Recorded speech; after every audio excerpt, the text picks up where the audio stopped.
We'll be discussing the promotion of community health through sustainable agricultural practices.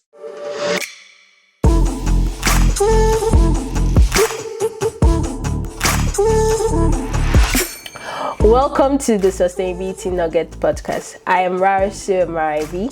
And I'm Tosin Faloranjo. On this podcast, we'll learn about sustainability by discussing various related topics while focusing on three pillars: the economy, the society, and the environment. Hello everyone, welcome back to another episode on the Sustainability Nugget podcast. Today we'll be discussing the promotion of community health through sustainable agricultural practices. And we have our guest today, Brendon Smith, who is the Marketing and Communications Director of Willy Street Co-Op, to help us understand this concept. Welcome, Brendon. Well, great to be here. Thank you so much for having me on. Happy to have you. So can you just start off by telling us about your background and how you got to your current role? Sure. My background is in marketing, and I've always been really interested in more really on the communication side than in the selling side. When I started celebrating my 20th year here at the Co-op, and when I started the general manager is fond of telling the story about when I started. I asked if we could change the name of my role to communications instead of marketing, because I said, I don't think Co-op members want to be marketed to, I think they want to be communicated with. And that's kind of how I've approached the role. Our Co-op, we exist to serve Co-op owners. So we're not trying to get as much money out of them as possible. We're trying to share information and opportunities with them, and hopefully they like what we have to offer. But we try to be responsive and change things if we choose wrong. So more emphasis on communication than marketing. Okay. Can you tell us more about Co-op, Willy Street Co-op? Like what exactly they do? Sure. So we're a food cooperative in Madison and Middleton, Wisconsin. We have about 33,000 co-op owners who join the co-op because they want access to organic, natural, locally grown or locally made and sustainable food and products. So we started 48 years ago. It was a group of people who had a buying club that they were getting some food from, and that buying club moved, so they wanted access to some products they couldn't find at grocery stores and supermarkets. So they decided to cooperate and band together and start their own co-op to have more control about where their food came from. So that's still kind of the interest that brings people to our co-op today, wanting to be involved, caring about where their food came from, who makes it, how it's made. And we do our best in sourcing those foods and products. Okay. So I can see that it's really focused on organic, natural. So like really making sure like your food is from a sustainable source. We've really granted the fact that you're a communications director. You could be that in any industry. So why did you choose the sustainable food industry? How did your passion for sustainability come about? Well, I didn't really know much about co-ops when I first started. My partner and I started shopping at the co-op, and I started learning more, and I realized I really liked the model. I liked the idea of people banding together and doing something bigger than they could do alone. I just liked that feel. And then my partner said, hey, there is a job opening at Willy Street Co-op, and I was working at another business doing marketing, and it wasn't really working for me. So I applied and been here ever since. And I think another factor too was there's so many stories to tell about food and who makes the food and where it's from. And so it's easy when you have a lot of things you can talk about. Okay. So like when you say co-op, you're referring to Willy Street Co-op itself, not just any co-op, right? Right. Yeah. Thanks. Yeah. Thanks for clarifying. Yes, I'm talking about specifically Willy Street Co-op. There are lots of different kinds of co-ops, not just food co-ops. But yeah, anytime I say the co-op, I'm really referring to our co-op. Yeah. And to make sure everybody understands, the co-op means cooperatives, right? Mm-hmm. Yeah. That's right. Yep. So the Willy Street Co-op, where is it located? Is it across the United States? Is it outside of the United States? Where? In Middleton, Wisconsin, in the United States. We just have 3 stores, but there are food co-ops around the world, and we are part of an association of American food co-ops, and we cooperate together and pool our resources to be able to have greater buying power and compete with some really big food companies. So can you share more about your experience with Willy Street Co-op itself and how this organization promotes sustainability in the community? Sure. As we talked about, we have a lot of organic and fair trade and natural and locally made and sustainable products. That's what we're really known for. We sponsor a lot of community events that share those kinds of values. We write about these issues in our monthly co-op newsletter and share stories from other community partners and share national stories about these things. We use wind and solar thermal power. We compost both front of house and back of house. So when customers come in and use our store, they can compost their food scraps. And then in our kitchen and service departments, we also compost back there.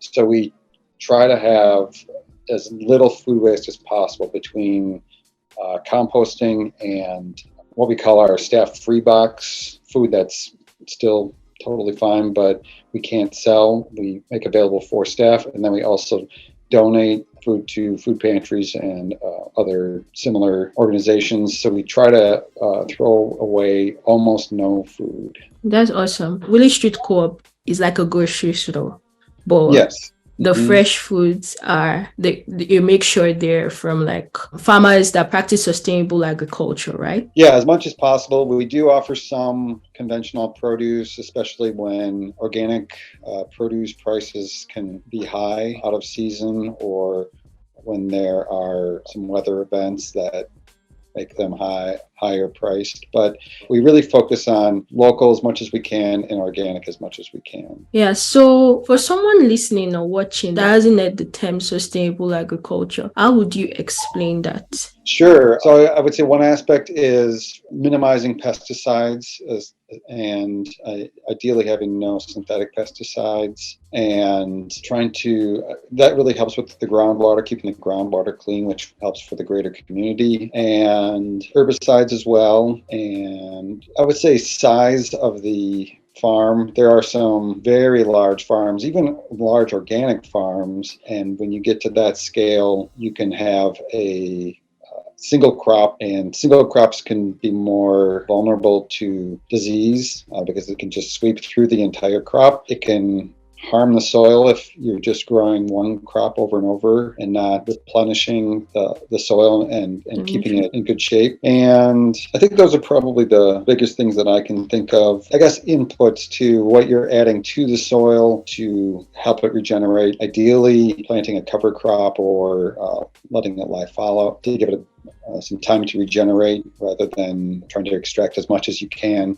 out of the land, and then at some point it can't grow anything anymore. Those are things you want to avoid in sustainable agriculture. So how does this help promote community health in general? I think it helps to keep the groundwater clean. It helps keep people working on the farm healthier. When you're harvesting or putting down synthetic fertilizers and pesticides and herbicides that will drift, that will potentially harm the people who are harvesting or planting or putting that down. It can also, those health concerns can spill over into harming the community, medical costs and time away from work and factors like that. And health too. I would say organic food or biodynamically produced food from smaller farms using these practices that kind of food doesn't have the pesticide residue that conventionally grown produce may have. If it's from a local farm, it probably traveled less far, so used less packaging, less oil, and so lots of good benefits. Also, I would say growing locally, when food is grown locally and purchased locally, it keeps more money in our communities. So we really support that. Okay, so I know like directly you guys, the produce you sell, right, are organic. That's one way. And those produce are gotten from local farmers. So that's one way like you support the community in like actually pushing this. But are there specific programs within the organization that's been created and is operating to actually help support these local farmers and even the community members? Yeah, I think our Double Dollars program is a good example of how it can all work together. We've teamed up with Community Action Coalition for South Central Wisconsin and some local farmers markets and the city and county and some other partners. And we offer the Double Dollars program. And what that is basically anybody who uses Wisconsin Food Share or EBT at farmers markets while they're participating, or at the co-op during the times we participate, they can basically double their money up to $20 and use that at the farmers markets, most products at the farmers markets, and at the co-op on fruits and vegetables. And when those fruits and vegetables are grown by local farmers, it all kind of creates a nice circle with those local co-op buying fruits and vegetables from local farmers, customers coming in and buying those and getting extra products because of the Double Dollars program, and spending that money at the co-op so we can pay those growers more, and those growers can spend more money here in our community and keeps money circulating here in our community. Yeah, I'd like to understand that program more. So how does it go? Like I come into the shop, I buy something and I get like a credit, or? Yeah, we handled it kind of two different ways at the farmers market and at the co-op, Willy Street Co-op. You get a voucher. So every $5 you use, you get a $5 voucher up to $20 worth. So at our store, when you shop on a Tuesday from later October through March, will match if you say you spend $20 food share eligible products. We'll give you $20 in Double Dollars, and that can be used on any produce, canned, frozen, fresh, in our stores any day of the week. So it really helps extend what people on limited budgets can get at our stores. And usually I'm not sure how much the farmers markets make or are able to redeem, but we can usually redeem between $60,000 and $80,000 worth of Double Dollars vouchers each year. And we've heard from people who really appreciate being able to get more produce with their dollars at our stores. Okay. So scrolling through your website, I came across like the Community Reinvestment Fund. Can you tell us more about that? Yeah, sure. So each year in December and January, we put out a call for applications for grants for community programs. They need to be local programs, local to the Madison, Wisconsin area. And they can be really any variety of things. We've had community gardens we've helped fund. There's a bakery program training adults in skills that they could use and then go on and get bakery jobs at other businesses. Their prison reading program that has gotten a grant before. All kinds of great, wonderful community projects that get funding through this Community Reinvestment Fund grant. And this last year, we were able to increase the amount to $55,000 worth of grants we gave out. And I think we've given out over $550,000 in grants since we started this program. So you say it's when do people submit? Each year, between beginning of December through the end of January, we take applications. And then in April, we have a committee made up of co-op owners and co-op board members and some staff members. They go through all the applications and evaluate them and then make the grant awards based on that. So be that you're like the communications director, you're the one, like that's your office to really promote this practice, the sustainable agricultural practice that's done within Willy Street Co-op. So what are some of the challenges you faced in promoting sustainable agriculture, and how have you overcome them? Yeah, I think one challenge is climate change. That has complicated talking about sustainable agriculture. We've had people before in the past who have said there was one year about, I think it was maybe 15 years ago, we had a lot of flooding in southwestern Wisconsin, where we get a lot of our local produce. And we had some people come in and say, we were really disappointed that there weren't more local pumpkins and squash and things like that. Can't you bring more local produce in? And we had to say, you may have heard about all the flooding that has been happening in our state. That is the local produce that we would bring in. Those stories have a real effect on our farmers and on agriculture. And so I think because it's quite easy to go in and get produce, almost any kind of produce, any time of year, I think a lot of people have had a kind of disconnect from where this is coming from, where this, even the people who really want local food can sometimes not always connect that local food is grown here. And when we have severe weather events, early frosts or flooding or drought, that affects this local produce. So I think that's one challenge. I think cost is another challenge. It can be more expensive to use non-synthetic pesticides. It can be more expensive to hand weed things or pick things by hand. It can be more expensive to do all these things to ensure that the crops are grown sustainably. So that can be tough. People can sometimes be aspirational in what they would like to support and then be surprised at the cost. So I think that's another challenge in promoting it. And I had another note here. I think another factor is, I think when you talk about farming, a lot of people have, what they think of is generally what we would call sustainable agriculture, when really it's much bigger scale. It is thousands of acres and very automated and not really what most farming is. So I think explaining that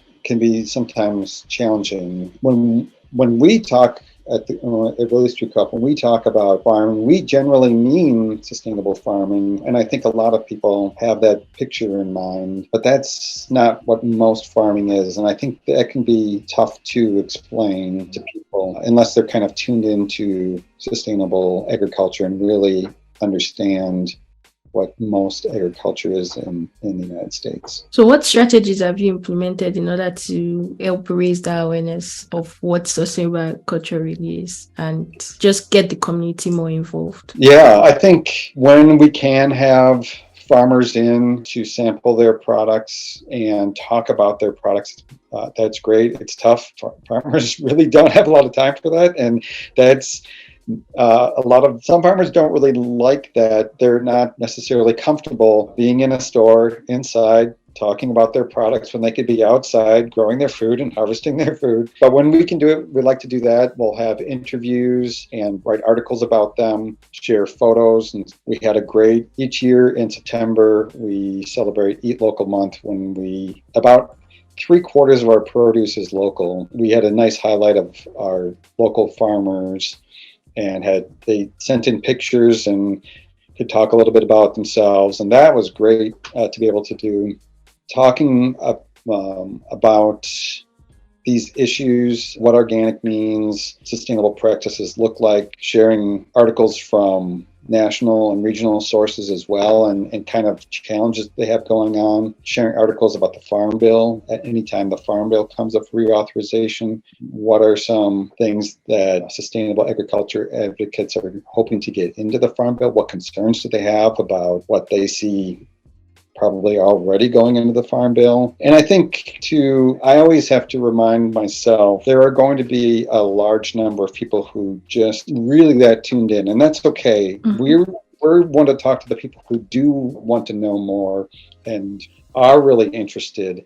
And so we want to make sure we're providing resources and information for them. And we do try to have some more general information, but most people don't seem to want to know that much. They aren't going to read a full article. So whenever we can have an infographic or a kind of sidebar summarizing the article or a nice farmer photo with a quote, those are good ways to kind of provide an entry and to grab some attention. And even if they're not interested in learning more with that article, maybe we can plant the seed, to use an agricultural turn of phrase.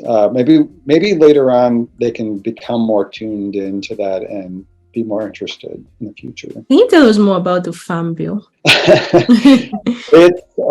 Every couple of years, I think it's, I wish I really knew more. I've been doing research on it and try to get some experts to an overview of things they're concerned about or things that have been going well. But it authorizes a lot of spending. It's a lot of money for the U.S. economy.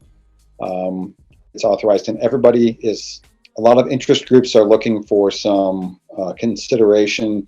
So it kind of, it's a good indication of where the government's interests lie in a variety of areas. How important is growing local agriculture to the government, whichever government it happens to be at the time that's working on the Farm Bill, and what interest groups, what lobbying groups will get extra consideration, how much is environmental protection a consideration for agriculture. I wish I knew more. I think that's an area I would like to continue to talk about and share resources about and learn more myself. But I've read some cautiously optimistic. I think each time the Farm Bill comes up for reauthorization, I read some cautiously optimistic things. I read some serious concerns about things that'll go in. But I think it's been the last 10 years or so, I've seen some things that I've been surprised at in a good way showing up in the Farm Bill. So that gives me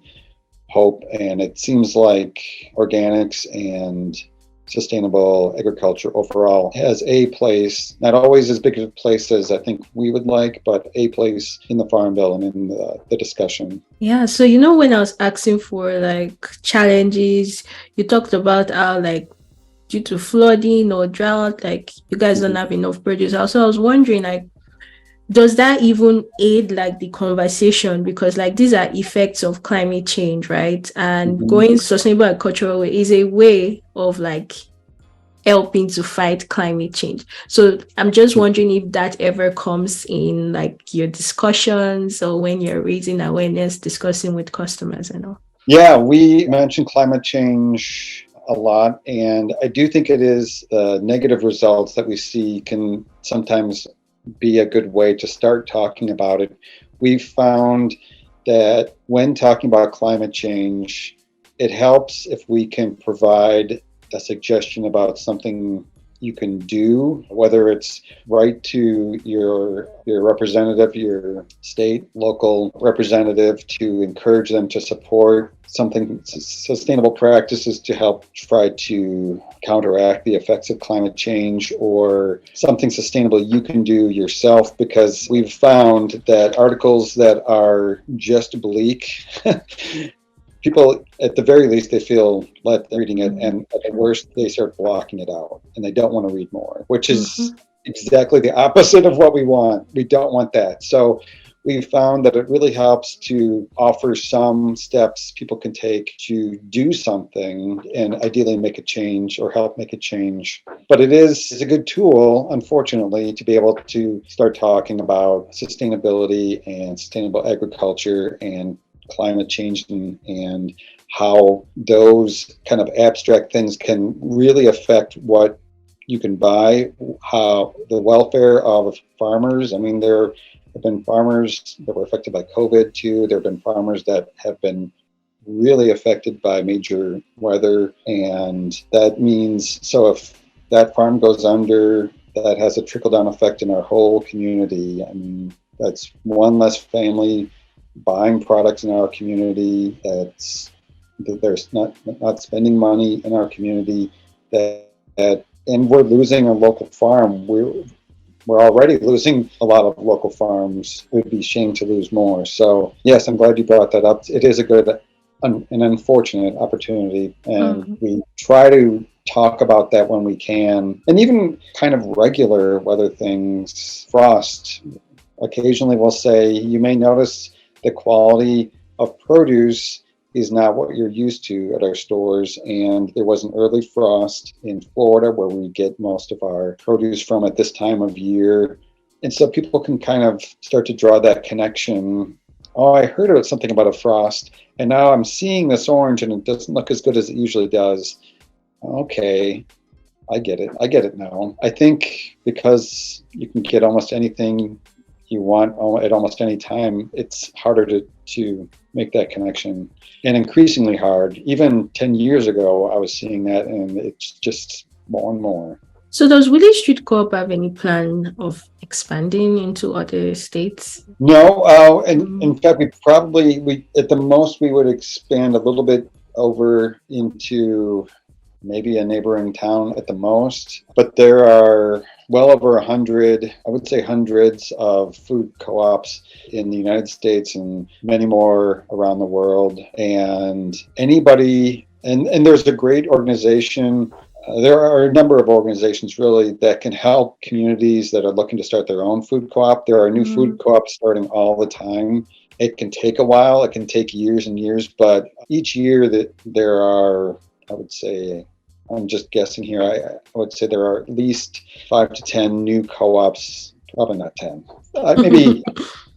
maybe around up to 5 new co-ops each year that start up in the United States. And it's just people coming together and saying, our needs aren't being served by the stores around here, where we want to unite and work together and open our own kind of food co-op. But really, I think co-ops are a great solution to a lot of things.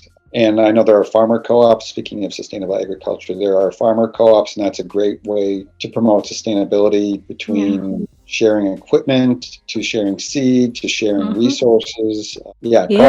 My mom used to be a farmer. Like while growing up, like we had poultry, fish pond. I know she was part of a cooperative. Like I can remember that. I'm back in Nigeria, so I'm from Nigeria. So yeah, nice to see like there are other like type of, because I have memory of like even following up for some meetings. Yeah, so nice to see like cooperatives like span across like not just the farm itself, but even like the food like stores and all. So what advice do you like to conclude right now? What advice do you have for individuals or communities seeking to adopt more sustainable practices in their own lives and even organizations? Well, I think the first one that came to mind was, so we talked a little bit about it. It tends to cost a little more for sustainable products.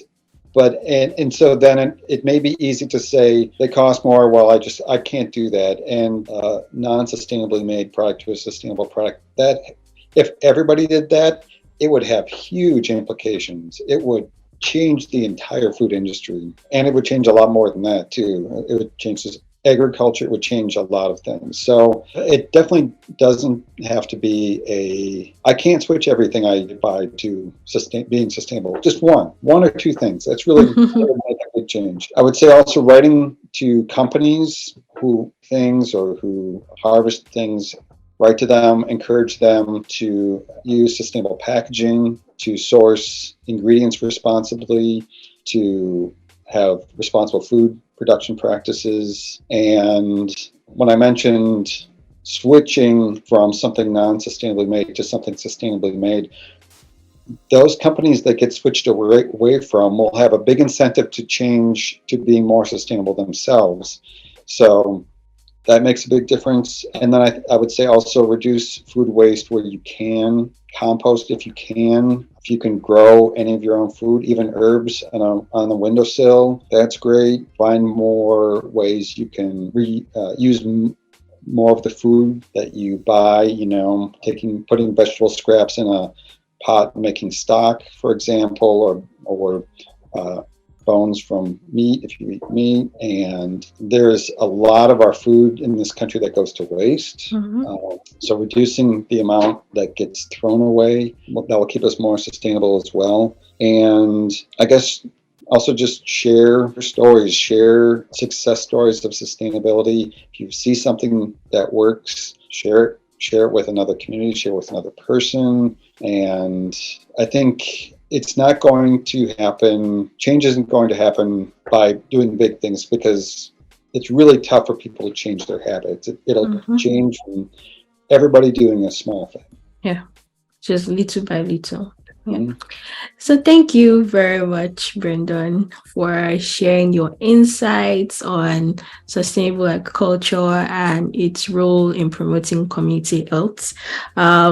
So I'll be leaving your details down in the description, and also link to some programs you talked about, like the $1 program and even the community reinvestment fund, in case you're in that area and you have an idea. Willy Street Co-Op funds bright ideas. And yeah, thank you all for watching till the end, and I'll see you guys on our next episode. Bye. Thank you. Bye.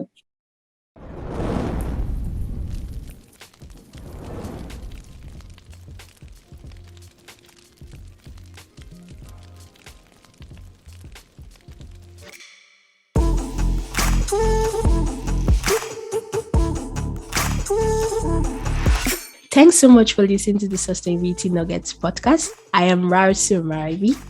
And I am Tosin Folorunsho. If you enjoyed this podcast, please leave a rating and review on wherever you listen to your podcast. You can also show your support by signing up for a small donation to help sustain future episodes. You can find all relevant links in the description. See you in our next episode.